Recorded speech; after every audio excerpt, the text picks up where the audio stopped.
Hey there, welcome back. In this video, we're going to explore something that is powerful and a little bit unsettling: algorithmic behavior modification.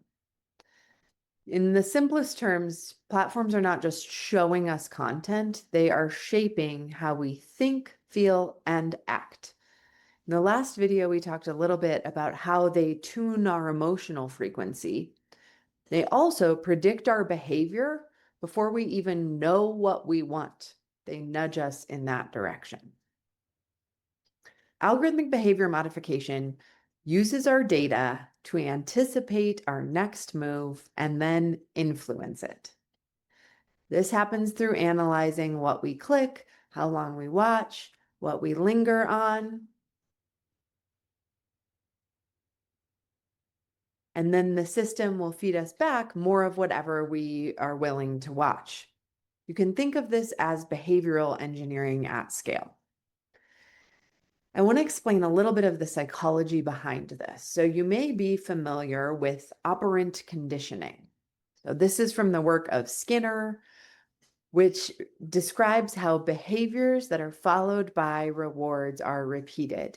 Every like, share, and swipe is a little reward that reinforces this opioid style conditioning. So that's one, operant conditioning. Number two, variable reward loops.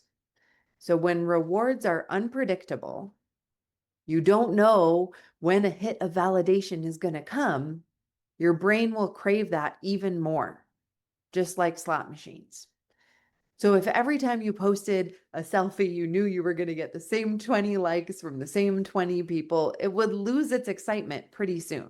I want to tell a story here to illustrate the power of variable reward. So this study was done with rats, and if they give rats an addictive substance, like a drug or sugar, and they allow the rats every time they push the lever to get the same amount of that substance. Push the lever, they get the same amount. Push the lever, they get the same amount. Eventually, they get bored and go on with their rat lives. However, if they change the experiment such that when the rats push the lever, sometimes they get a little bit, sometimes they get nothing, and sometimes they get a lot of that addictive substance, the rats will stay there and push the lever until they die. And this is the power of variable reward, the same psychological premise that's present in our social media platforms. But these principles keep us scrolling, liking, posting, often without realizing why we're still here. And I want to be clear when I describe these things. I'm not saying don't make content or don't go on the internet. If you have a message to share, do that. And it is important that we're aware of how these systems work to modify our behavior so that we can remain truly free, autonomous agents over ourselves in our lives. The godfather of persuasive design is often referenced to be BJ Fogg. He developed a behavioral tech model and worked at Stanford in the persuasive design lab. So his model of behavior suggests that behavior equals motivation, ability, and prompt. So our motivation, maybe we want connection, entertainment, or distraction. The ability in most cases is very easy. We just use our thumbs, our phone is always with us. It only takes seconds. So ability, check. And the prompt or trigger is when notifications pop up and pull us back in. And when all three of these align, motivation, ability, and prompt or trigger, then the behavior occurs. This is magically engineered by design. And fun fact, maybe not fun, but a fact about BJ Fogg is that in a famous 2007 class that he taught at Stanford, students built Facebook apps that garnered about 16 million users, earning over $1 million in advertising revenue, and inspiring the future founders of Instagram and other companies. So 2007 was pretty early days for behavioral engineering and using algorithms to modify our behavior. Reminder, that's what this video is about, algorithmic behavior modification. So when we look at the BJ Fogg behavior model, we're looking at how are we using algorithms to create motivation, ability, and prompts to modify human behavior. This can get really spooky, and often people ask me, well, is my phone listening to me? And it's possible in some instances that may be true, but what is more often the case is that these platforms have so much data from so many people about so many behaviors that they can often predict your own behavior before you do it. And that isn't from necessarily listening, but rather from how powerful it is to have that much behavioral data about human beings.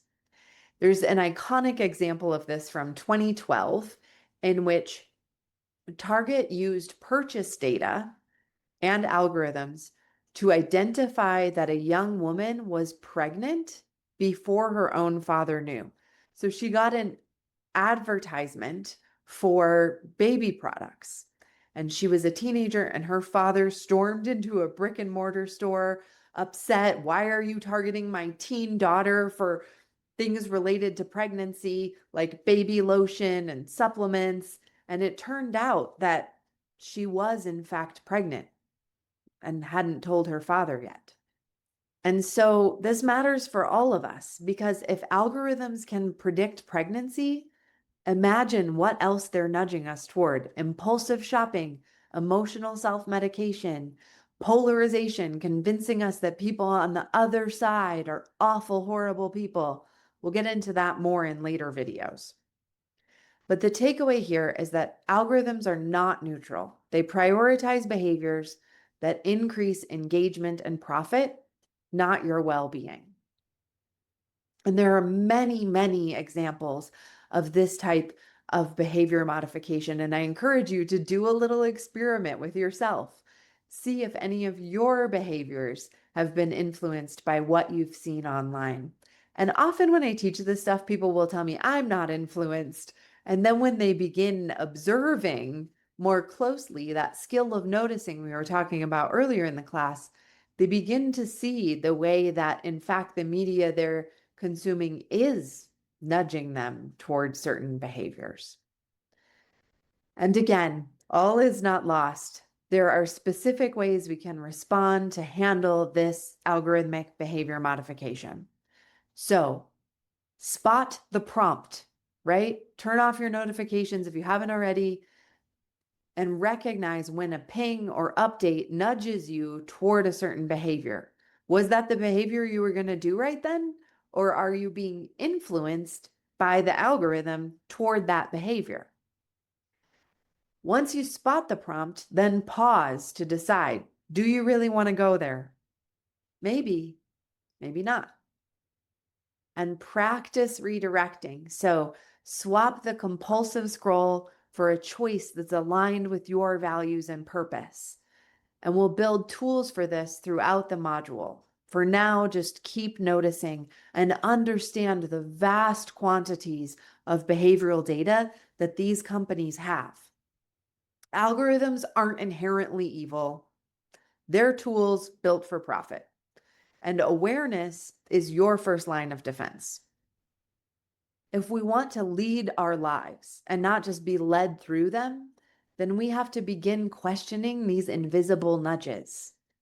And a little reminder here, keep up that practice of redirecting your attention toward better feeling thoughts, right? Choose the better feeling thought. Giant tech companies do not get to choose what you think and how you feel. You do. And that, my friends, is authentic power. You've got this. Keep going.